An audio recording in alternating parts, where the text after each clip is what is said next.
petit peuple.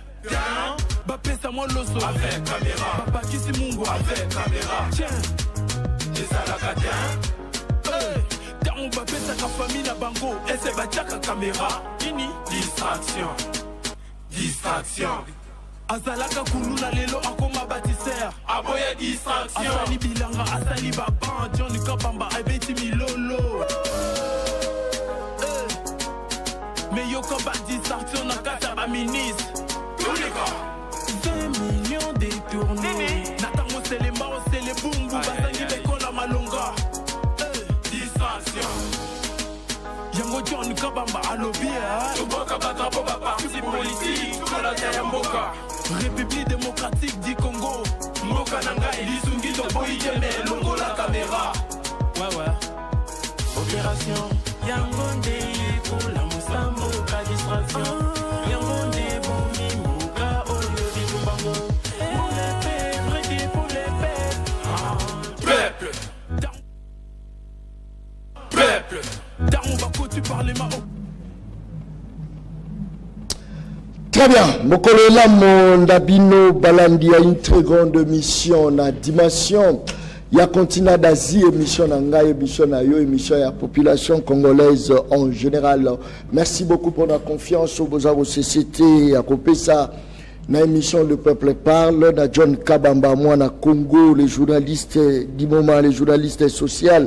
Je crois que Tourobé Talisolo, les évêques catholiques américains invitent leur gouvernement à intervenir pour les élections crédibles en RDC.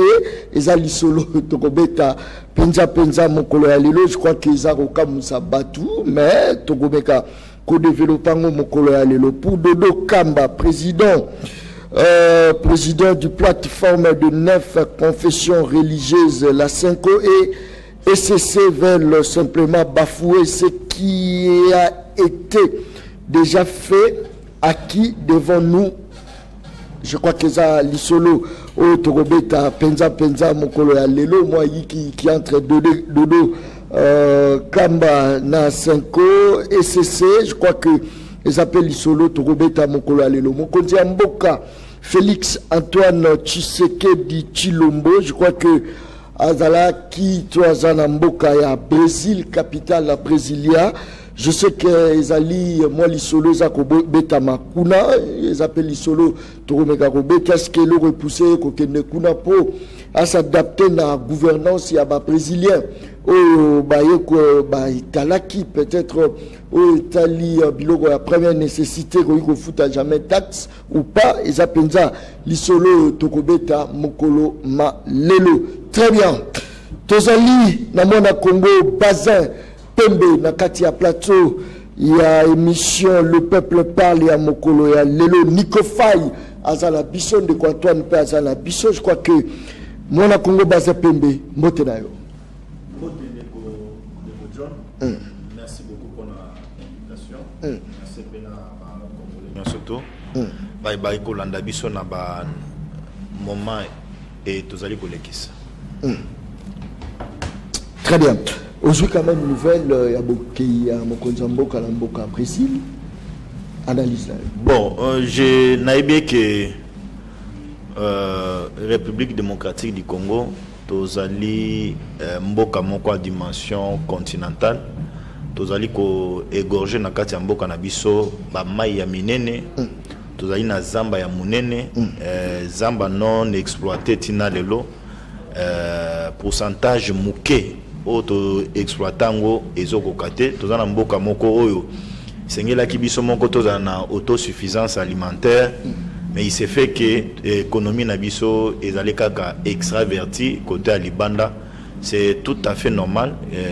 Le président de la République, chef de l'État, Félix Antoine Tshilombo Tshisekedi, a accompagné vision Oyazanango. Il faut qu'on rappelle que Brésil est allé mboka moko munene, bazali lelo bakendai kuna pona balobela makambo etali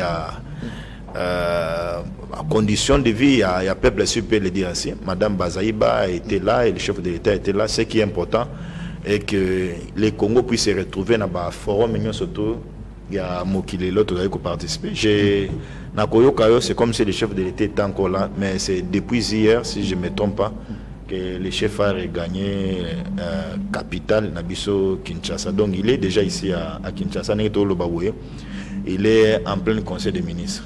Très bien. Mais tout ça au la Brésil, Azali 4e pays producteur, il y a café, canne à sucre, bablo zama et belé au Azali. Penses-tu que ce toujours politique, il y a Brésil, il faut repousser peut-être que l'économie n'a pas excellé par rapport à la situation actuelle aux populations au vivant là. Ndeko John, moi je l'ai toujours dit, relève, montée en puissance. Il y a République démocratique du Congo et quoi aider belé par pays pour entourer Bisson à niveau Afrique. Même l'Europe vivra aussi de la République démocratique du Congo. On s'est rappelé que le chef de l'État Asilaï Koloba était Congo et ali pays solution. Donc il s'engage Bissoto fournir Mikili Moussoso parce que na Katambo Kanabiso doit y na cobalt, doit y le na ba minerai moko o ezali très très important. Où ils allaient aider le monde entier à survivre. Donc moi je peux dire le monde aujourd'hui c'est un monde ouvert. On ne peut pas s'autosuffire si nous pouvons causer expérience, expertise, je ne trouve pas d'inconvénient. Je ne trouve pas d'inconvénient. Déplacement du chef de l'État dans un contexte à mon côté. Il faut toujours avoir un contexte multidimensionnel dans le sens que Congo, nous étions trop renfermés. Il n'y a que des voleurs, il n'y a que respect à droit de l'homme et à la caté, il n'y a que des détourneurs, il n'y a que des corrupteurs. Donc il faut vendre l'image de ces pays autrement avec l'arrivée du président Félix Antoine Tshilombo Tshisekedi Nakati à pouvoir. Dans le but au comité, mais il faut tout enfoncer. Dans la place, blocage qui nous sommes appelés à percer. Selon de Kobazin, déplacement quand même, non, mais ça, on a débatté. Ça, c'était un débat comme si Bazali ko débattre sur les sexes des gens. Moi, je dois sexe à Bassi ou bien sexe à Mobali. Nous sommes un pays. Tshisekedi a une vision pour relever la République démocratique du Congo. Nous avions dans ces pays un président qui Baba. Pour lui, le Congo ne l'intéressait pas. Ce qui l'intéressait, c'est piller et enrichir entourage naïe, enrichir Kassik naïe.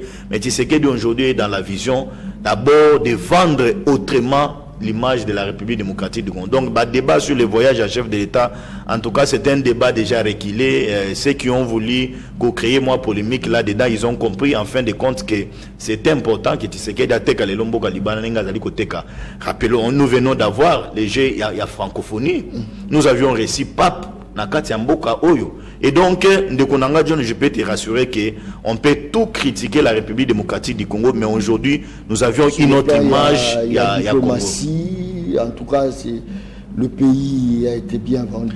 Non, sur le plan diplomatique, je peux te rassurer que d'abord, aujourd'hui, on est respecté. Très bien. Aucun pays ne peut se livrer à une déclaration ostentatoire à Koloba avec réserve à l'objet. Sur une lobby, ils vont aussi me répondre de manière aussi brute. Donc, il y a un respect mutuel aujourd'hui sur l'échiquier international pour la République démocratique du Congo. Très bien. Nico Faye, Mbote Nayo. Mbote Mboka. Bonne santé. Bon, santé, nous avons ça ici, ils allaient cancer là, papa Melibiso. Yo le la cancer, le linga kolia wakasi Nico Faye. Ah bon? So yo linga kolia te pour les rambonga ram na my God. Tika kana la mbonga my God na ramte. Ça l'élèque papa. Ça l'élèque. Nzala oui, mais respect oyo todui. Tokomi ojo libanda ya bamboka bapaya. Ils appellent quand même évolution en dehors de Nzala Nico Faye. Il y a Koloba Belé, Tikanga il a présenté nano. Peuple Nanga Aïbake Lelo Tikali na 127 jours pour na mandat ici là, Yebelardo 127 jours pour na tenue à élection pour Limbisanga, tenue à élection prévue le 20 décembre, déjà une violation de la Constitution, mais Tondimi. Mais fait un mandat le 24 janvier 2024 et Tikali 162 jours.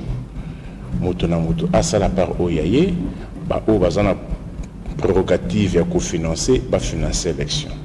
Au besoin de prérogative à co-organiser l'élection, va organiser l'élection, mais les bonnes. Na pas peut pas ça au côté masolo, que Luka Misolo, que fouta ba témoin, que tchaba témoin na ba bureau de vote nyonso po, na nyonso toza ko lo bien que kadi mazana plan oyaye, bien que nani cour constitutionnel bastaraka ndanga basadaka, mais néanmoins, moi j'estime ce cas que tchaba témoin na ba bureau de vote nyonso, en plus qu'on renforcé par un acte d'engagement à que résultat est à la publier bureau de vote par bureau de vote que, bien que c'est déjà dit dans la loi électorale, mais il faudra renforcer cela et que PV Oyo Kozala, il y a bureau de vote Oyo et Kozala affiché après dépouillement que PV Wana est à la pris en considération D. Parce que Koluka na moment où il préalable des hommes habités se fondé cour constitutionnel ça a été installé dans l'anarchie. Kadima ayena anarchie on le sait, mais par le temps qui court devons voir les 127 jours. Est-ce que très bien 73 jours banda mwana mboka Salomo Kalonda oui Salomo Kalonda basi bakanga kaye na ba condition auto yebeli tous à cause de la procès et ça la monalomba pour que elle permettre soit à la acquitter ou bien à la condamner mais régime et kana bikanga kanga bakanga ki fang jongo ao balibi o azan intelligence avec ba rebelle M23 mais ndenge kaka liwa ya Chérubin des jours ba kena lomba pour na kobimisa ye Salomon c'est un père de famille mari ya moi il y a une certaine dame et il y a une résidence connue responsable. On veut que son procès aille vite. Très bien. Nico Faye, je pense que s'il est déjà pour Tokota quand même na maman na Likambo. 433 jours, Banda Bunanga na Biso et Kenda, bien que tout ça na ba pepo, tout ça tout fongo na diplomatie entre temps, bazali ko ba congolais na éviter ngai na science politique. Ba grand maître nyonso batangisa te que non bazoka bokonzi pour na kozaka na pepo te bazoka mokonzi kaka pona makambo mibale sécurité ya bato na biloko na bango na intérêt général. Toi tu penses que ils ont mis dans le terrain yo oyoki nord Kivu ndenge ezali oyoki Ituri ndenge ezali yo pona ka mokonzi po akende na Brésil yo pona ka mokonzi po ayela biso papa ya Rome Mobutu pa régime oyo ya bangobutisi na bana bango baza na similarité na régime makasi obi que papa yaka pe na époque Mobutu obi que papa yaka résultat ezaki nini le 17 janvier na mboka oyo tozaki na compagnie de transport et à la routière et à l'aérienne mais ba kuti lisusu ba komi ko buka ngote ba kuti Transcode le Transcode za état ba kuti Congo Airways Congo zena état ni lelo wa esprit de vie wapi nous transkin passeport ezawap permis de conduire ezawap yo yena mboka pour voyager mais entre temps mboka mobimba permis de conduire ezawap batwazo lo bakemiko fire za alingi spectacle makasi zo kota na essentialité président de la République akindaki na Brésil akeko signer ba contrat ya collaboration est-ce que ça m'a bé il était invité là-bas non d'abord ils allaient loko moko kaka ya ba pays moko oya il était invité. Oh, bah ouais, bon, si vous estimez que ceci va nous rapporter, mais plus de 300 euros à ça nous a rapporté quoi? Kaka nyongot. N'a pas un paiement. Babi Congo, on respecter quand même Congo du Banda. Mais que le Rwanda commence par nous respecter, qui nous respecte? Le Rwanda à côté, nous malmène, pourquoi le Rwanda ne nous respecte pas? Rwanda respecte la vie, c'était. Nanine. Donc, sur vos amis, vous ne retour. Vous ne retour. Ou bien l'ingénieur vous ne retour. Ou bien vous comptez vous ne retour. La tournée. Parce que ni les arts au sala pour tous à respecter. Mais lorsqu'on est faible, qui va vous respecter? Faiblesse c'est autre. Faiblesse c'est autre. Absence de l'autorité de l'État. Oh, Nico Faye. Mais absence de l'autorité de l'État. Le 24 janvier 2019. Il y avait une autorité. Lorsque nous comptons le PC pouvoir, le PC 25 provinces, avec 26 gouverneurs, le PC 145 territoires, avec 145 administrateurs des territoires, tous en fonction. Bazako ça le rapport na Kinshasa, Kassilelo. batangela yo kombo ya administrateur ya territoire comme Kontombolo a nommé na Rutshuru ou a nommé na Masisi na Nyiragongo qui sont en place qui font rapport à Kinshasa. Mais quand on a l'administrateur des territoires était Azan a Kinshasa mais Azan a l'administrateur des territoires à Rutshuru qui nous dit sur ce plateau. C'est comme ça qu'on évalue. Le discours c'est tromper l'opinion. C'est tromper. Vous parlez à quelqu'un qui a étudié le tas, qui l'a épulché, qui l'a déshabillé, qui l'a pénétré. Beaucoup samaté, on ne prend pas le pouvoir. Est-ce que dans le discours où il y a eu la campagne, Abandon la gagné au Brésil, Abandon le Baboui. Si vous votez, les Congolais beaucoup là 4 jours, 4 fois par jour. Vrai ou faux? Makambo le baka na campagne. Si vous votez, na kende ko vendre na est. Na ko na pongité so bitumbesi na est té. Ba policier ba kozwa $400 na ba mituka. Dans la policier a tenu à consulter. C'est sur base de cela qu'on juge un régime. Bah, c'est un régime qui n'est pas payé qui. Bon, pas payé après. Nico Faye, Kobanda on a ébanné. Pas payé. Liboka pour nous 5 000. Liboka pour nous 5 000. Mais pas payé. Tout ça pas pour Tochana, dans Zungbana, Balia. Bah, oh, bah, bénévole, oh, ya. Oh, bah, ça me semble la francophonie, bah, foutamité. Vous voyez, non? Bah, toi, ça me semble la francophonie, foutamité. C'est bah, foutamité. Bah, foutamité. C'est quoi, pour nous, à 5 000, bah, on est ni. Nous piquons 5 000. Mais ce que ce Outana est ici, la guerre en Ukraine. Yebisanga. Enseignant. Oh, il va y avoir 10 000 francs. Qu'il y a 20 000 francs. Il y a comme un listing. Enseignant va faire prime à gratuité 50 000. Mais baza ko futa enseignant on a 30 000. Batou na 20 000 francs au Kenya wapi. Depuis le mois d'avril. Très bien. Nicolas Pondou. Merci. T'as la régime avec l'hôtel. On va voter le biston. Merci. Il y a 600, on peut pas 400. Oh, bazote kana mon pepe data. Kasiango était. Très bien. Et Vimira Pamba Melo na katezate. Très bien. Merci beaucoup. Azape yé mon côté. Tozana Antoine na katia plateau émission des peuples pas de quoi toi Nimbote na. Mbote mon amboka journaliste mbote pe na ba kulutu nanga tozo partager na bango plateau. Merci. Mbote pe na ba kongomano nyonso bachela kabiso elikia pe balinga kabiso ba mona biso na media poto défendre bango et na makambo nyonso za lekana kati ya mboka na moni kulutu ngai Nico. Merci. Ayeli biso ba pondo kasi na lobaka biso ba politicien. Il faut exemple wana bandaka na biso moko. Na kotuna ndeko nanga ozana mo elanga moko sala ki quelque part parce que je nakoki kondimate ke akozanga ta $100 ya kosala mo elanga moko boye po apesa ba kongomani pondu na kondima yango te na kondimate ke ndeko na ngai aza kolinga lobby a gérer akozanga mo elanga moko boye kosala ba kongomani masango na kondimate siko na kati ya plateau ya lelo lokola na profiter na kutani pe na ndeko nanga kulutu nanga pe na linga pe mingi akoyebisa ba kongomana lobi na moi 100 francs nga na zwaka na moi $10 nga na zwaka valeur nga na se nga na sala ki yango po jour moko na landaka ndeko John Kabamba ola kisaka biso musala na yo lobi nga nazo permettre ke ba kuluna olongola bango na mobulu na o bazana yango statique na moi mukie na oyo zwaka au préféré au salela ba congolais moi eloko moko boye po olongola bango na makambo bazana yango ya mabe.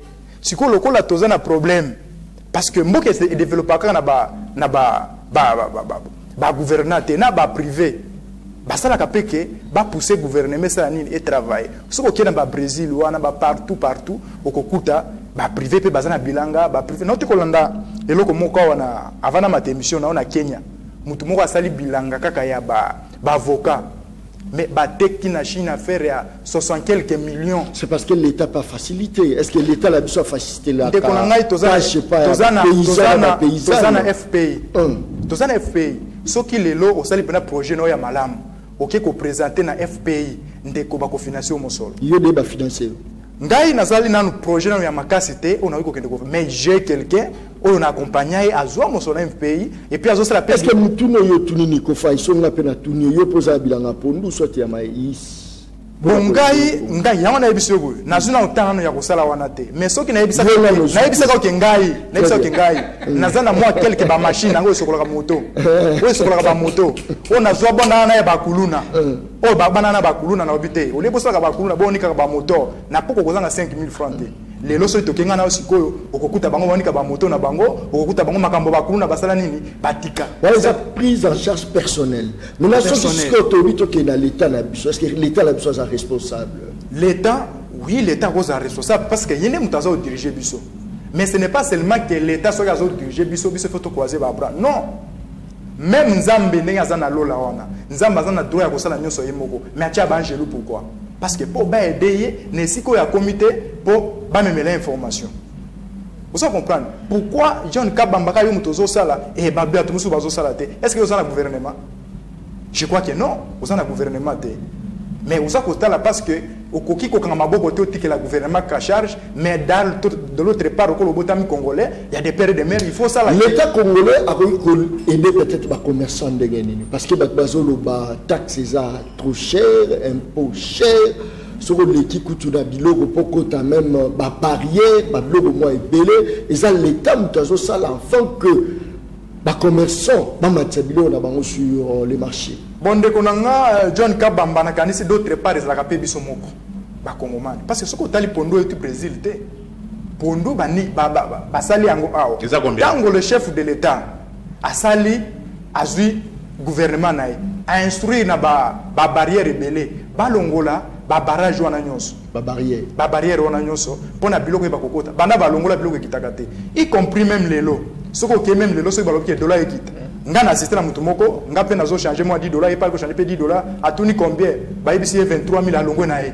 abi kuna na na ko place à 25000 tu vois que biso toza ko accompagner te ke na mboka esala nini ekita pondu oyo eza na ba Congo et au Brésil te comment est-ce que mutu ko ya na pondu na ba Congo sur réellement sûr que eza 5000 francs oya na okaka na ba Congo quel que soit so balobi ke na pondu o na ndimite ke pondu e ko futa 1500 na ndimite so na bopiko a pondu e futa 1500 na mutuka nandimité mais comment est-ce que comme mopiko boye 5000 osa omona ke il faut biso moko ba congolais tous en volonté ya koyeba nini to edane na mi posa ba question ba place musu ponga na tambola batina ba wenzi na tuna ka mama lipapo e comme nini sombi combien on a sombi mais pourquoi comme na prix wana oh na comme ça on a prix wana parce que côté ka mama le malem na koyo to kolia capital na ngai ya on a tena prix wana osa omona ke biso moko na makanisi na biso moko ezana mpona ko edane te makanisi na biso ezali pona nga moko na gagner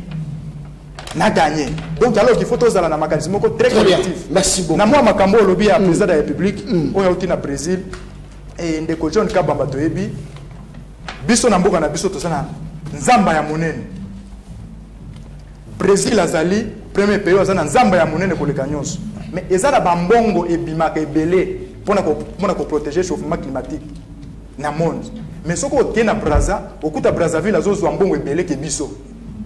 Pourquoi? Oh, azal azamba. Oh, azal azamba te. Ce qu'on tient à Gabon, au moins les autres ont banzamba ébélé que le kabiso. Au moins la mindele bazo qui tati va vérifier banzamba wana. Même Emmanuel Macron tenga comme na Macron, a comme na Gabon, a ken nzamba ya Gabon a kotala banzete. Mais biso batoyo, tozali après Amazon ezali biso. Mais pourquoi biso tozwaka mbongo muke, bango bazwaka mbongo ebele? C'est pour cela les chefs de l'État. Les chefs de l'État en relations internationales, yene mutaza premier diplomate, yene muta voyager ka mingi. Yango mona akekuna, akene ko négocier ba biloko wana nyonso. Lokola bango bazwaka mingi. Biso pe après bango il fait ça la biso. Très bien. Parce que merci ça na beaucoup. Ce qui le RDC a décidé ko kata banzete mokili mobimba et ko za na chauffement climatique ya osaka na te. Vous devez nous respecter parce que bateau bazala ki ava biso ba ki ko collaborer te pona tozwa monsoro est important. Merci beaucoup. Merci beaucoup Ndeko Bazan. Qu'est-ce qui fait que bateau surtout baza koloba langage mon côté à kondima ndenge yo lobi ba effort ya mokonza mboka za sala voilà pourquoi Congo commis un peu bateau pelé bazo respecter en Liban. Qu'est-ce qui fait que azoko ka kondimi sa bateau sauté mais il y a qu'un groupe de gens au bazo lo bakazo sala bien mais la quasi majorité à bateau bazo lo bakazo sala bien. Bon, na évité place ni yo saliba statistique wana pendant le bête non quasi majorité ya bateau bazo le bête non zo sala bien tina je sais pas là où vous avez tout ba statistique so mais na lingi na biso bo ndeko John ozali na ba trempe ya ba journaliste o bazali sous na ba importance bazala ba vie sur YouTube te.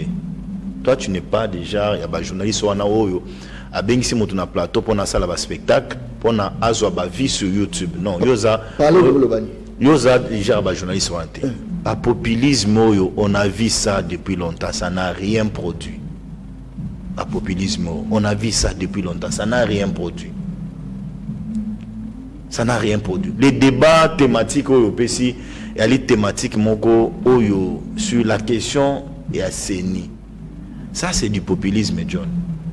Ça c'est du populisme. Et dans des plateaux sérieux, déjà des choses ça ne passe pas. Ça ne passe pas parce que c'est de la saleté. Oh, ils ont salité. Pour nous, ça salité. La lobby, oh, ils ont salité.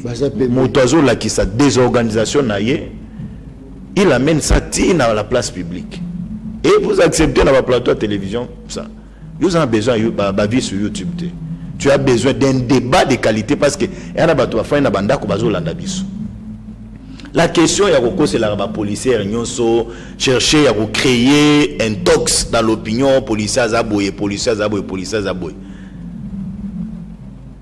Lorsque vous prenez la parole, il faut yebisa batu non na zaboye na soutenir Kabila a géré dans ces pays. Kabila tiki la policier toi teni les lots c'est que dit policier nyo so na teni nyo so to bébé tiki la sombila ta policier le côté. Ko yebisa batu to Kabila va lugati qui 5 ferme. Awa ouye produiraka pondu na Congo tu sais que les lois ça ta ferme mon côté Kabila tikeli bateau ba 10 hectares ba 100 hectares ya masango mais les lots masango wana ils allaient produire. Mais pourquoi pas on ne dit pas aux gens que non Kabila et Matata Mponyo ont été objet il y a destruction il y a République démocratique du Congo avec projet à Bukangalonzo. Comment ils n'ont pas l'intérêt de dire aux Congolais que non, l'argent de l'État est sorti dans ces pays pour la causa là-bas hôpitaux. Mais Kabila et Matata Mponyo ont détourné cet argent-là. Comment bazali kozwa bokolobé que non, la vie des enfants, l'éducation, l'éducation va venir à lobby. L'argent est sorti dans ces pays, des millions d'argent. Et bimi namboko pour la tozwa ba école, mais on n'a jamais conçu aucune école. Mais ça sont du populisme, mon cher. Ça, ce sont du populisme. Et ça peut effrayer que bato bazo monango pour les étranges pas na bango. Ça peut effrayer kabato. Babiso bozo tozana ba moral moko ya makasi ça nous effraie pas. On voit que ça va populisme. Il y a certaines choses, c'était déjà résolu par la loi. Mais la question de rappeler aux gens ceci, si on vient faire une publicité, c'est pour un détenu. Au Bakangi, après au Katelanga, comme moi, vidéo, on attend de la détenue dans la prison. Parce que c'est pas dans des plateaux sérieux. Non. Qu'on loue un plateau à la télévision, motoiseau et au salle à théâtre naïe. Benga moto, benga vie de loin, benga saï, benga yandi mosi, benga nani, ouais, l'air fouffé belo nani, qui. Modéro, benga bateau, bah c'est la théâtre dans le plateau. Ici nous parlons de la politique.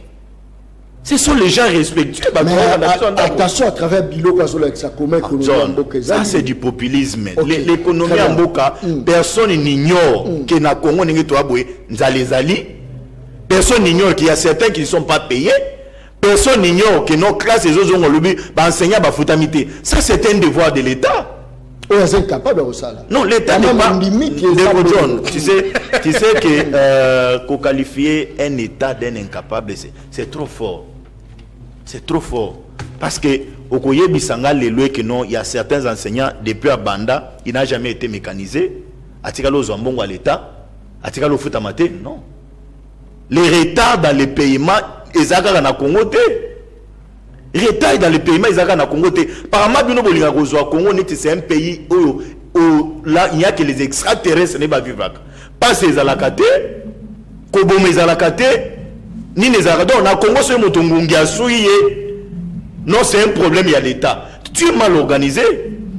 Pondu Oyo, tu sais, il y a combien des orphelins? Bazo Koufa, Bazo Zangata Pondu. Ce moto qui a les orphelins, PCE Pondu. Tu sais, il a sauvé combien d'âmes?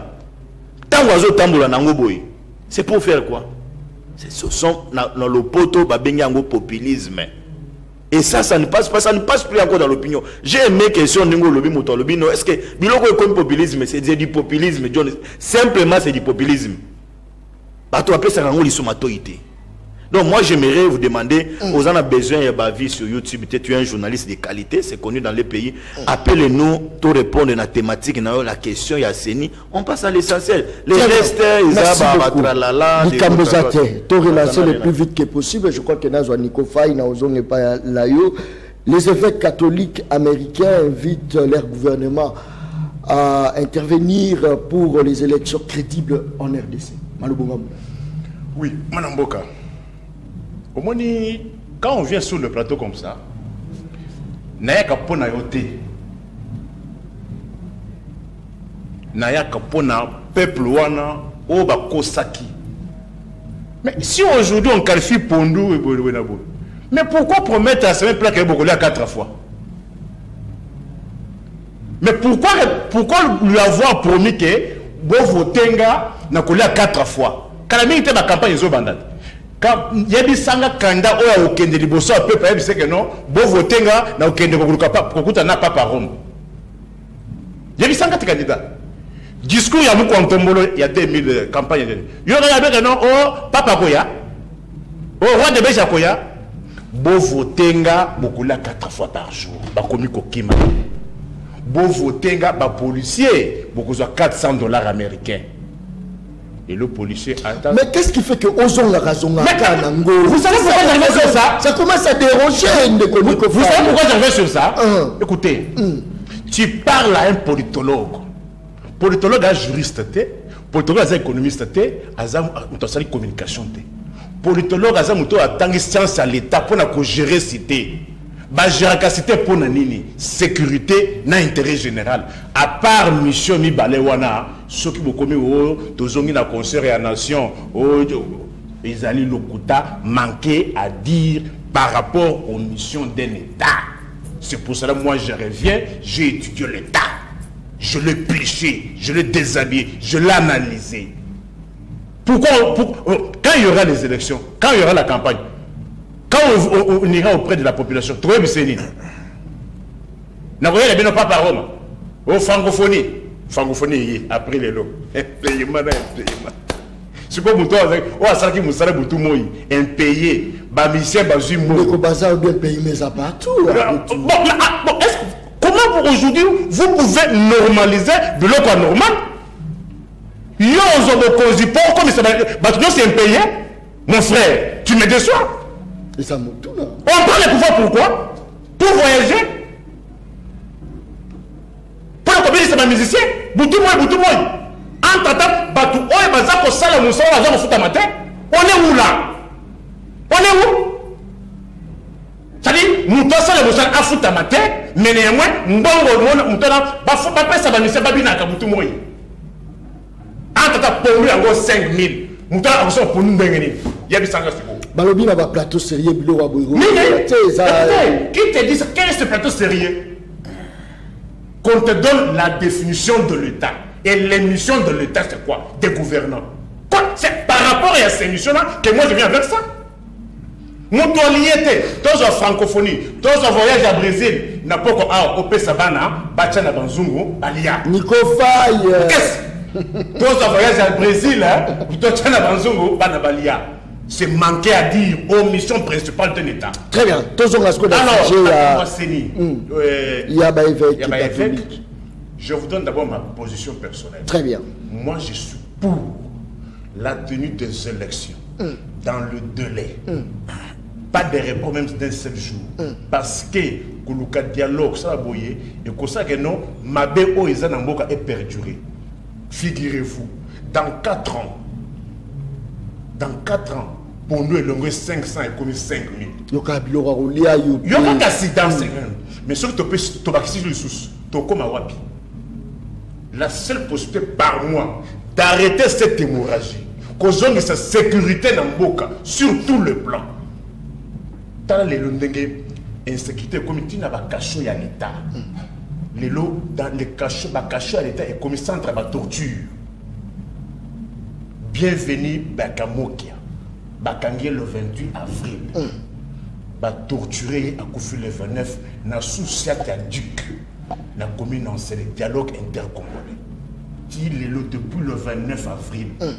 Azaka na morgue à CNPP. dossier banda ba vendre on a auditorat supérieur ya tilelo yebisanga siko nangana ya awa to boya mission on ya l'état to ba non akenda ki Brésil. Après tous ces voyages là on peut faire le bilan. Qu'est-ce que nous disons? Moi, je suis pour la tenue des élections. Je ne veux même pas qu'on proche d'une seule... Si il y a un effet catholique dans le gouvernement, pour chalice na bango na élection na RDC, est-ce que Zali manque de respect? Non, non, non, non. L'Église, d'abord, fait partie de la société civile. La société civile, par essence, c'est un groupe de pression. J'entends ici les gens, je ne sais pas qu'est-ce que vous faites comme... l'église doit être... Mon frère, moi je parle en tant que politologue. L'église ne peut pas être au milieu du village. L'église, c'est un groupe de pression. Fait partie d'un groupe de pression. Il doit faire pression aux dirigeants, aux gouvernants, pour que Baboni Samakomo ait dans le sens voulu par tout le monde. Dans ce sens-là, ceux qui m'ont soumis au dit, Mabé Zawapi. Est-ce que vous savez que non? Audito et Sengamaka à l'époque où Basaka na OIF, Organisation internationale, il y a francophonie. Est-ce que non c'était la demande à Kinshasa? Gouvernement il y a Kinshasa des Sengaki OIF. Pour OIF a constaté l'audit. Mais OIF en tant qu'une organisation sérieuse, alors il n'a pas Kinshasa. Si vous êtes sérieux, comment me demander n'a pas ça la moussala, mounene boye na 5 jours? Tu trouves ça normal? Là où il y a des millions et des millions, ça va de 5 jours, ils vont bâcler le travail. C'est ainsi que l'OIF a boyaki à l'objet que non, je suis disposé, mais néanmoins, Nicolo Pessinga et Zamouké. C'est là où on va OIF qui disent la vérité à mon peuple, non? OIF a boyakate. Mais OIF a dit que non, nous sommes sérieux. Tout comme c'est bien qu'on bâclé. 5 jours au par rapport, j'emploie même les termes utilisés pareil, au volume du travail. Nous ne pouvons pas faire un tel travail dans 5 jours. Mabé Zawapi. Très bien, merci beaucoup. Ndekwa rapidement. Est-ce que c'est le gouvernement américain à intervenir dans Makambo Italie, Maponami na Katia Mboka la Bisso? Est-ce que ce monde a vraiment que Maponami a organisé un fichier aux hommes à 5 ans au Télémélango et c'est ça au Télémélango, Malobonga Mounaï? Merci Kulutu. Encore na mutuna na yo, na oloba toujours na Kulutu nanga ke ndinga oloba Félix ya omemena biso papa roya to ko na nzungu to ko sala boy non. Omoni na mokili mobimba na bamboka soit na ba pays nyonso. Pays moko te tikali ko se développer yango moko. Yo mona même ba difficulté le même na France. Pourquoi? Parce que France ça a posa à perdre donc toute Afrique entière. Maintenant, il faut garder la relation parce qu'il y a des choses à gagner en Afrique. Donc, ceux qui ont lobby qui ont France, se développer aux États-Unis, développer c'est pour cela que nous avons un niveau de diplomatie et c'est là qu'il y a un canal à boiter. Il y a un président Félix qui pour vendre l'image pour gagner confiance. Il y a un investisseur où tu as Mobutu, où tu as pillage. Il y a Oyo et les Canabanois 4 Tilelo. Mundele moko te apesa biso sous confiance pour ko s'investir dans la République du Congo. À part ba Libanais na bandien. Ba tout ba kena na bango parce que pays eza et pas na bango ba mona ko la RDC tout ça pays sérieux. Maintenant il faut qu'on prenne na bango pour convaincre bango. Même na français ba la rhétorique, l'art de bien parler pour convaincre les gens. C'est ça au monde président. Est-ce que convaincre bango ezali kocha justice mo malamu? Est-ce que convaincre bango ezali kocha kimia la mboka la binoté? Est-ce que convaincre bango ezali que courant et kenakate peut-être bango ba Rolanda peut-être ba préalable il y a ba investisseur pour ba investir dans mboka tout faut que de faire bango pendant que biso moko tozala yiki. Oui, Kulutu nanga merci encore na mutuna na yo. Yango zo mona même le chef de l'État. Asa koloba même que yemoko asa koloba ke justice oyo asa na confiance là, c'est-à-dire asa ko bunda même na kati asa ko bunda pe libanda asa ko luka ke justice na biso e matana niveau sengeli parce que si lelo confiance asa na kati ya mboka na biso ba investisseur ba koya bango moko yango sa ko mona asa ko bunda awa asa ko bunda libanda donc ils en a sens wana na makamu na biso opposé nga ya question ya élection crédible à la République démocratique du Congo au ba américain ba lobby. Même les États-Unis, élection crédible les athées. au moment que John Biden nani Donald Trump a lobbyé muta gagné l'élection.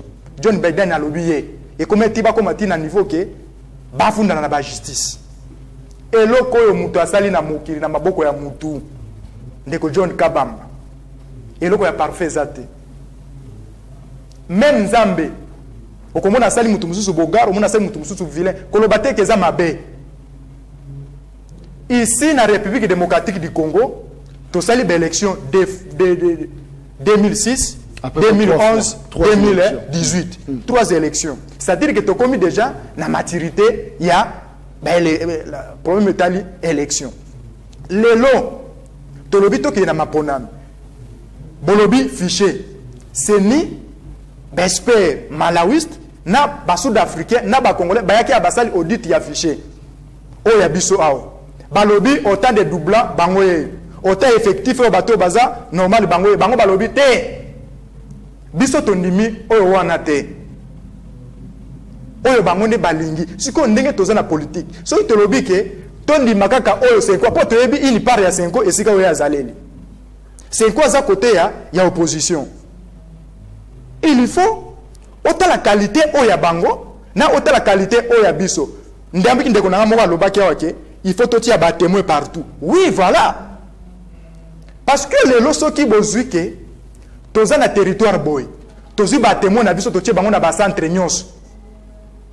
Base la biso ba preuve na biso oyo ba ko votame o tous na ngona maboko. Et c'est la teke élection en 2018 que ba bengi o ki yela biso ba preuve ozana yango te molobi ka o gagner l'élection. Très bien. Merci beaucoup Ndeko Bazin. Rapidement malobunga muna yo est-ce que nous avons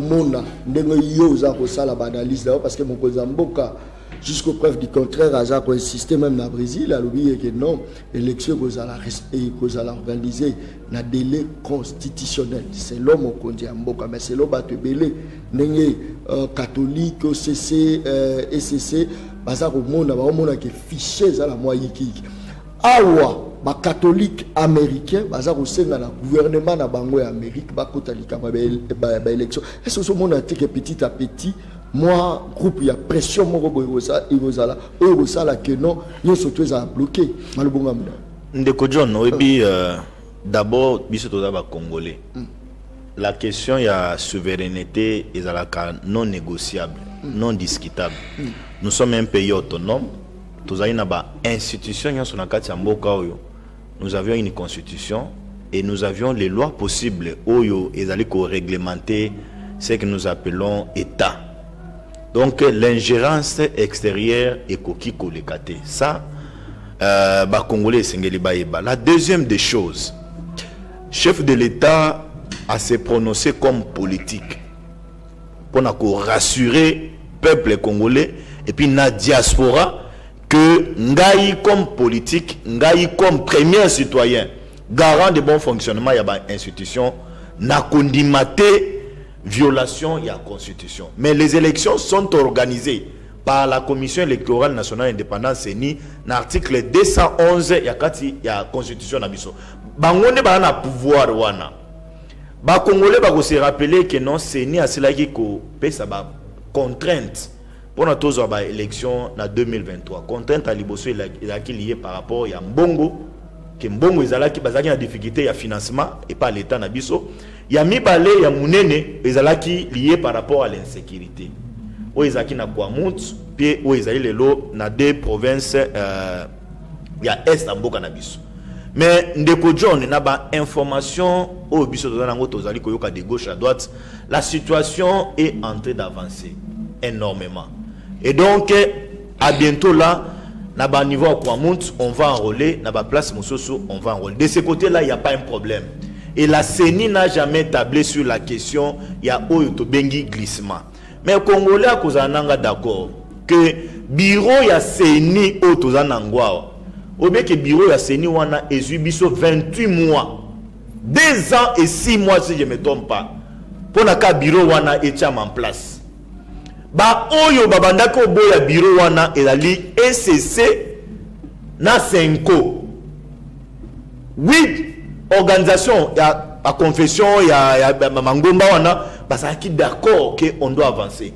Le travail a été fait, nous avions aujourd'hui un bureau ya CENI Et même les parties prenantes, quand on a les parties prenantes, il y a des politique. Récemment, ici, j'ai vu mes frères, opposants, ils sont allés à 4. Kokenomona bureau ya Kadima. Ils ont même adressé une lettre na Kadima pour le président ya Seni. Au bango contester lobby. Donc si ce point la question ya cour constitutionnelle, banango lisouté, c'est quoi à poser les question à cour constitutionnelle et c'est ça à poser question à cour constitutionnelle et c'est ça à poser question ya ko boya bureau ya Seni té awa ba combien problème ya audit ya fichier électoral. Rappelez-vous na kati ya mboka oyo. Celle-ci, où ils ont structure, il y a 5 ans. Où ils ont accompagné la PSC. Parce que nous allons marcher. Ce qui va auditer le fichier électoral et pas organisation il y a Libanda. Donc on marche dans la carte et nous allons paralyser l'élection que vous allez. Mais de quoi pas intimidation ou a il est quitté. Pas mon que notre pression ou est limité. Si quoi va changer. Ils ont recouru l'issue de l'expertise à Libandate, comme non, 5 na SCC, ils ont audité le fichier électoral. Ils ont audit citoyen de Kodjon. Ce que tangi na mubeko sur la loi électorale, l'article 6 na yango, ils ont clair que enrôlement ou salemi. N'engé biso yon soit la carte d'électeur. Moi, je me suis fait enrôler chez moi à Dekesi. Combo Nangaï, la circonscription, a besoin de décaisser et qu'on a l'affiché. Et à décaisser, on a enrôlé. So, il va enrôler 20. Jour avant l'élection, il va bimisa liste et il va 20. Mais ceux qui vont montrer que non, on a 20 personnes, on a bimisi 21. C'est-à-dire fraude des alliés. C'est-à-dire Kadima, Amatisi. Mais est-ce que tu penses qu'un affiché aux élections est crédible? La crédibilité de l'élection, elle dépend d'abord de Mobeko. Très bien. Ils dépendent d'abord de nombre de témoins qui sont dans le bureau de vote. Ils dépendent d'abord de Mobeko et Lobby. Mobeko et Lobby boy. Nous allons voter par l'élection semi-électronique. Pointage à machine et pointage manuel et donc, ceux qui m'ont demandé que non, la machine est bien. Témoins na yewazawana. Abomba ba PV. Oye kozalawan. Abomba ba PV wana parce que y a monde constitué pour na bango ba preuve. Mais on ozo yo kalelo pas bateau, ils allaient spéculation. Ils allaient spéculation la bateau baliko ki na ba élection té. Croyez-vous que bateau net bateau Kabila. Est-ce que Kabila c'est un message encore important qu'il faut donner de la valeur dans ce pays? Kabila, moi je l'ai toujours dit, il est venu ici en botte. Kabila est venu néant. C'est le Congo qui l'a donné même à Pondoyo. C'est le Congo qui l'a donné l'argent. Le Congo a changé à Kabila, même teinture en Zoto. Mais s'il est irreconnaissant aujourd'hui vis-à-vis à Congo, c'est tant pis à lui. Toti Kabango. Bango koto à Kabila koto nenga bazabu bango le makambo d'élection. Balobi ke bino mbozo son ça va en actualité pour ceux qui bosali koleka bango te les gens vont toujours raisonner Kabila c'est ça maintenant les Ndeko John na bien il faut faire moto ya raisonner Kabila c'est il est maudit. Oh tu sais je vais te rappeler na okia balobi makambo ba torture. Ndeko John tu sais il y a certaines choses ça la ganga passe. Tu sais dans quelles conditions ses frères de paix à son âme, Rossi Mukende a été tué dans ce pays.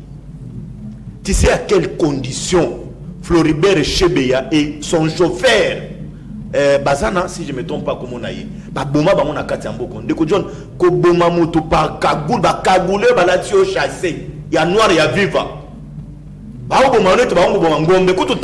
Même à terre, ce soit Boma Bongote, y compris même à PC, au Boma PC Bongote. Et le temps où bouger la carte à chasser au Goyo qui l'a inamawa. Et tu sais dans quelles conditions Rossi Mukende est parti dans ce pays? Est-ce que la condition Kapanga a été tué? Réclamer un droit. Mais aujourd'hui, on doit comparer cette histoire à Moutou Oyo. Moutoazo le bien qu'il a arrêté. Dossier Naïza dans l'auditorat. Donc le dossier est entre les mains d'un magistrat. On ne peut pas faire pression à un magistrat qui est en train de suivre. Donc aujourd'hui, si on peut parler des régimes Kabila ne faisons pas ils sont venus gagner, ils ont gagné, le Congo les a tout donné, doit passer. Mais je reviens à la question de l'élection. De John, Namita on est retourné au Baboué. C'est ni à cela qu'il faut répertorier 28 791 candidatures. Il y a la liste 28 791 pour 500 sièges au niveau de l'Assemblée nationale. C'est ni à Outobimisa calendrier. Parce que dans la loi électorale, Bazali Kolbaboué. Aux partis politiques, quand on dépose dossier, il faut atteindre le seuil de recevabilité. Par rapport, il y a 1% par rapport à la députation nationale, 3% à la députation provinciale. Mais il y a certains partis politiques qui atteindre le seuil où on a été séné à la bango. Si on a séné à publié en lelo. Donc la question des élections a évolué. La CENI dit en 2023, décembre 2023, élection. Mais ceux qui m'ont monnaie que non Mabé Zali, prépare les témoins. Très bien. Donc, mais attention, aucune élection sans Martin Fayoulou Madidi, sans le président honoraire Joseph Kabila, est-ce que ce monde a vraiment élection moko na poids la valeur c'est une question importante. Nakati Mboka Nabiso, nous avions 910 partis politiques. Constitution Nabiso est autorisé pluralisme politique. Soki na 910 partis politiques. Soki 908 partis politiques bandimi kokende ba élection. C'est déjà la crédibilité, c'est déjà l'erreur de majorité. Kabila, il faut le conjuguer au passé parce que la Constitution est allée opposer à Kabila et Lokomoko qui a un pouvoir et a besoin de sauter. Fayoulou n'a pas accepté aller aux élections parce qu'il y a un bon côté. Très bien. Les gens doivent comprendre que c'est un Nico Faiko, Kayo, Koloba, Lingoloba, que Félix, ça sali le côté, bilan à 0. Mais qu'est-ce qui fait que bande de opposition baza ko banga ko kina ba élection parce que élection c'est le quoi sanction, faut sanctionner celui qui a mal géré, celui qui a mal administré. Qu'est-ce qui fait que Kabila n'a pas perdu ba boy kotinda bato la ba ke ko sa rouler koto ne Martin Fayoulou avec objectivité ça ko loba bien que a ko déposer ba dossier ba candidat na été pour la nini faut ficher. Et c'est trop loba que non. De l'autre côté, vous avez cette impression comme si Félix a ça les logotés, soit ça les logotés. Qu'est-ce qui fait que vous avez bang à l'élection? Non, c'est comme si tu me poses la question que je verse encore dans les Reddit. Na bandi copé sur raison. Moi, compte tenu, il y a un dengue bamoutiste, na bango, baye ko buka nyonso bakutaki.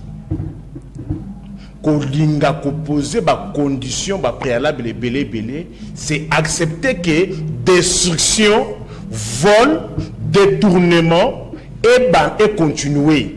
C'est pour cela moi je veux que les élections se tiennent dans le délai. C'est pour cela je suis allé plus loin pour proposer ceci. Témoins dans tous les bureaux, abandonner même les affiches, les banderoles, mais qu'on renforce le comité international à témoin, la MONUSCO, qu'on signe acte d'engagement, qu'on le baboye. Les PV qui ne seront pris en considération. Quand il y a PV Oyo, ils sont contre-signés par toutes les parties. Et bah PV, il y a mis quand il y a PV Oyo, bah qu'on affiché après dépouillement dans chaque bureau de vote. Un bureau de vote sur lequel on n'aura pas affiché le PV après dépouillement, que ces bureaux ne soient pas pris en considération. Très bien. Tu as compris? Très bien. Alors, position il y a failli, oui, position il y a Kabila. J'ai commencé par vous donner ma très position. Très bien, ça c'est bien. Okay. Ils n'ont pas rencontré le moyen. Balobanaba Congolais.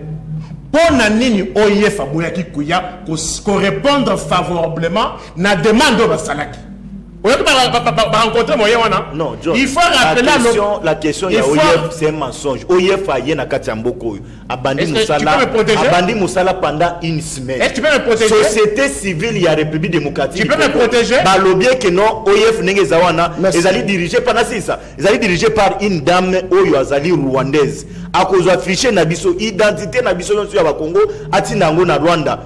Tant ba yebiso yef a mon société civile balamuki oyef yemoko akangi bisaka akeye batika lo boyela akangi bisaka akeye tu vois comment ceux qui bakambaka mboko na lukuta ngai nazo pona kosisa lukuta likambo za teto kemsana nana ceux qui supposons par absurde je dis par absurde que prétendu société le baki yebisanga qu'est-ce que les Congolais perdraient ceux qui battent l'identité des Congolais na Rwanda. C'était une question de souveraineté, identité des Congolais battent dans Rwanda. Dites-moi, Dites-moi, quelles conséquences nous donnent? Mais elle va nous bien na Rwanda.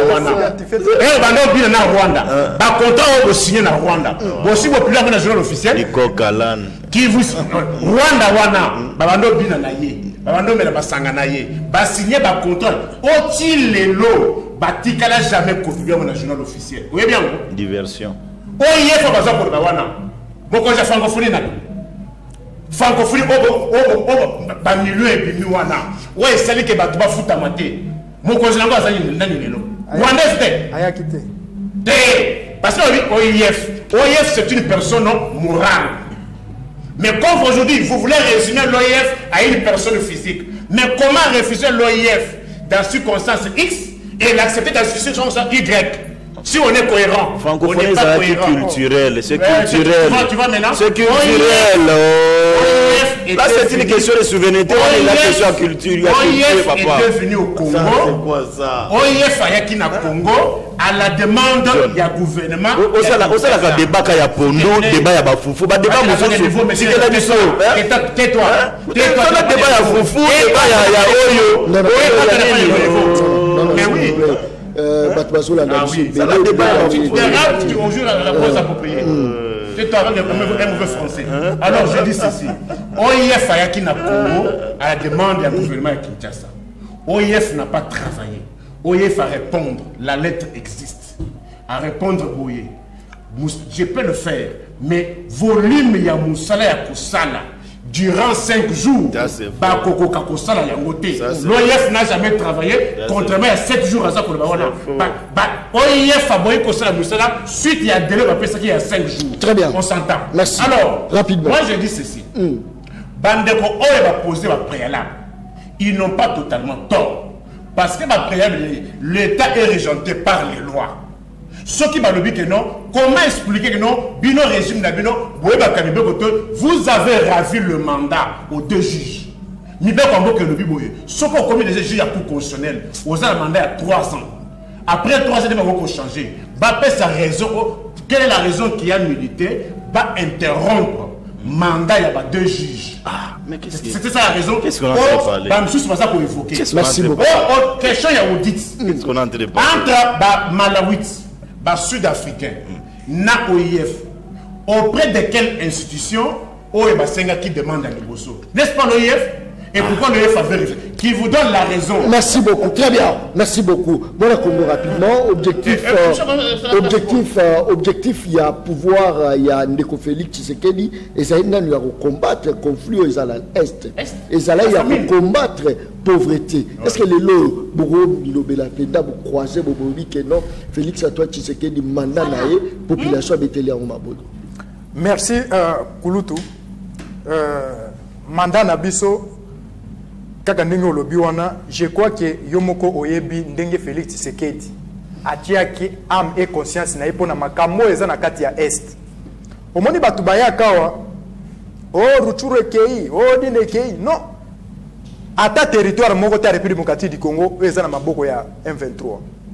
Ata territoire moko. Na biso territoire moko te. Eza ba village oyo ki bazala village oyo.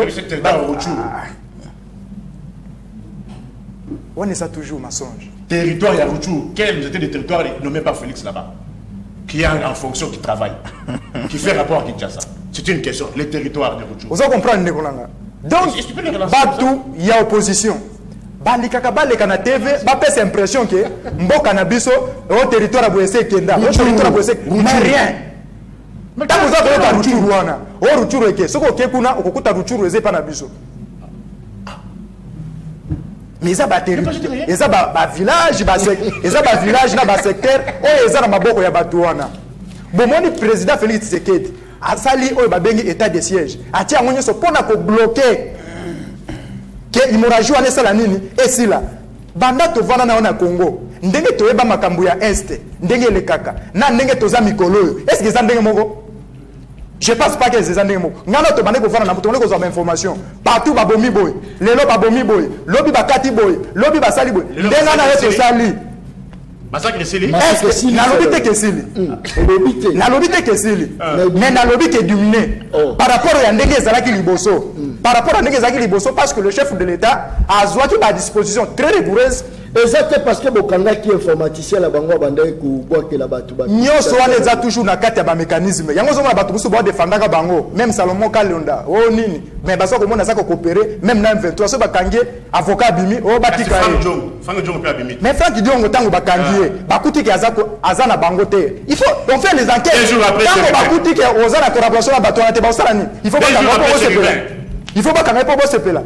Yango za komona ndengo wana Félix Tshisekedi aza ko travailler ndeko ici les problèmes ezali nini omoni ba congolais il y a un groupe ba congolais soki mutu aza boye bango balingaka te soki mutu akei lelo ba congolais balingaka Mobutu oh il fallait Mobutu azonga mais ba congolais bato baloba ke Mobutu fakeni. Merci beaucoup. Lelo ba congolais ba c'est le que l'élection salami lelo présidentielle pour nayo nani il fatigue le président de la République président Félix Tshisekedi a gagné président de la République a gagné même Bazou Martin Fayulu batie président ya CENI président Félix Tshisekedi a gagné belle élection na discours papa premier président Félix Tshisekedi atangi seli biso bana ofele bana 1 2 président Félix Tshisekedi ba enseignant o bazaki non mécanisé lelo baza mécanisé partout 3 président Félix Tshisekedi armée au soto mané ko seka leso ko tala armée na biso lelo ezo peso même posa ya koma soda 4. Merci beaucoup, très bien. Merci beaucoup, Makwasa Rolanda Bisso de Félix Tshisekedi a coûté qui enseignant à 150 000 francs. Le enseignant touche 350 000 francs. Na moment ya Félix Tshisekedi. Kaka na 5 ans. Félix Tshisekedi a coûté na COVID-19. Félix Tshisekedi a coûté na rébellion. Félix Tshisekedi a coûté na gouvernement autobengi ya baye mais attaque mutu moko.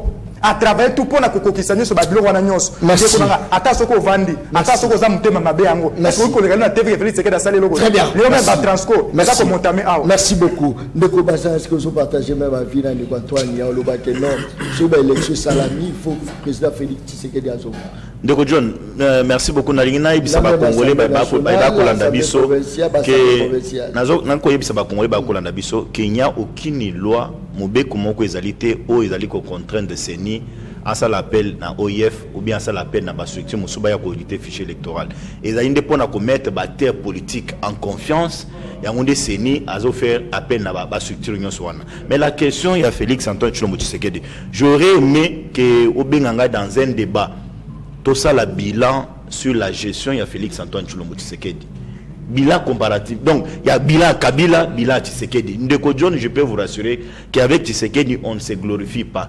Mais place Congo et Zalaki, avec Félix Tshilombo Tshisekedi aujourd'hui, Tshisekedi a relevé pente et belé la République démocratique du Congo. Vous avez en termes, il y a infrastructure, vous avez les universités que Mobutu a laissées à l'époque. Sous Tshisekedi aujourd'hui, vous avez les universités qui sont en train d'être construites. Les routes n'en parlons pas, les hôpitaux n'en parlons pas. Donc nous avions un bilan Yakopesa. Nous avions un budget que le Congo n'a jamais eu. C'est sous Félix Antoine Tshilombo Tshisekedi. Vous avez les recrutements des magistrats. C'est donné aux jeunes de l'emploi. On a fait un recrutement inspecteur. C'est sous Félix Antoine Tshilombo Tshisekedi. Donc nous avions un bilan à dégager dans l'opinion et ce bilan. Et nous allons présenter au peuple congolais. Merci beaucoup. Par rapport à ce sujet, je place.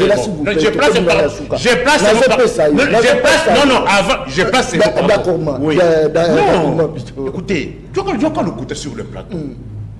Quand on dit enseignant, Kabila Tikibiso Awa, dans 10 jours, on publie les résultats, il y a examen d'État. Dans 10 jours. 10 jours. Les lots, 1 mois et demi. Ça, c'est un problème technique. Les lots, 1 mois et demi. Ça, c'est un problème technique. Pourquoi publication et résultat ça, c'est un problème technique. Laissez terminer. C'est un problème technique. Les lots, fouti, inspecteur, n'a pas correcteur. Les lots, résultats, ils ont publié parce que enseignant, correcteur, mais c'est pas foutamité. C'est un problème technique. C'est un problème technique. Enseignant, 189 000 francs congolais. 100 $ américains, 160 000. Les lots. Dans un côté, le ministre de la fonction publique, Aoucho le Bakeno, cela fonctionnaire 35% de salaire. Mandat Yango comme aussi là. Parce que fonctionnaire Oyo Bazaki désactivé 2500 enseignants. Merci. Léopold Tololo. Merci. Parce que Bazako 5 salaire na bango il y a 5 mois. Merci. Bazali ko futa bangote incapable. Yonanga. Tobano le Caliboso ya ministère des Affaires étrangères. Est-ce que tu as une enquête? Tobano le cas. Balobi na bisoni passeport ils ont appelé lo. Yo tozaki na yo. passeport beaucoup taki les pas besoin de passeport 300-400 $. Merci beaucoup. Très bien. Merci beaucoup. Très bien. Permis de conduire. Un pays sans permis de conduire. Non, ton commis va la suite. Ça c'est très bien. C'est les choses sur lesquelles on merci. Merci. Et ça vous on a fait quoi? Merci ton commis. Esprit des Ezawat. Merci beaucoup. Très bien. Nous transcrit les Ezawat. Merci beaucoup. Faille la Benguigné, la République centrafricaine, intervenant en chemise blanche, Azali Koye Bateke, crise Azali mondiale, attaque partout, il y a hausse de prix suite, il y a guerre au Yebi, Ukraine, Russe. En plus, RDC Azali na guerre, Fatih, c'est quelqu'un à féliciter. Combo Nangaï Freddy Bachur de Zongo, Wanandeko, Nambaka appelle Moko, s'il vous plaît. Allons, Ndeko. Voilà, je pense que tu as commis Penzala Soukabo, appelle. Il n'a foutu des athées. S'il vous plaît. Merci des beaucoup. Des éditions. Merci beaucoup. Kakala Silalobaka, émission anglaise à Baleine. Baleine, Baleaka Yena Mokolo Mokote. Baleaka Baleine Damonda, Mobotu Olia, parti de moi Baleine. Tout ça qui n'a Mona Congo, Bazin, Pembe, Ouazali, président. Il y a. Dynamique, les changements, c'est maintenant cadre au sein, il y a AFDC à Monamboka, professeur sénateur Modeste Batiloukwebo. Candidat? Je suis candidat député et nous avons profité de micro parce que nous avons décaissé et pas nous avons landabiso au pesa bangombote et à bientôt tous sur le terrain. Très bien. Baleine, tu l'as parti ndambo ya Baleine tu as na Nico. Faille. Merci pour nous baquer. Ça unité 3000 francs. Merci beaucoup Antoine. Merci na bato batemao balanga naza fédéral ya Lukunga na parti à Ligue des serviteurs et honorable Ntingi Pulu le cerveau Pichu.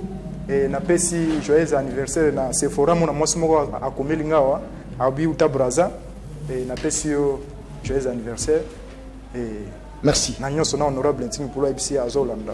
Merci beaucoup. Merci beaucoup. Kakala sila lobaka émission ngeza Baleine baliaka ina mukolo moko tenda monda monde baliaka Baleine to komi penza la suka bo s'abonner na chaîne YouTube Les Peuples Parlent TV officiel et puis bo partager afin que et comme la motonio surtout ba abonner ba mata penza et belé to la sa force que biso population to leki bango nyonso. Merci. Émission Sili. Daron Bako, tu parles ma au commis petit peuple. Bah pèse à moi l'osso. Avec caméra. Papa qui c'est mon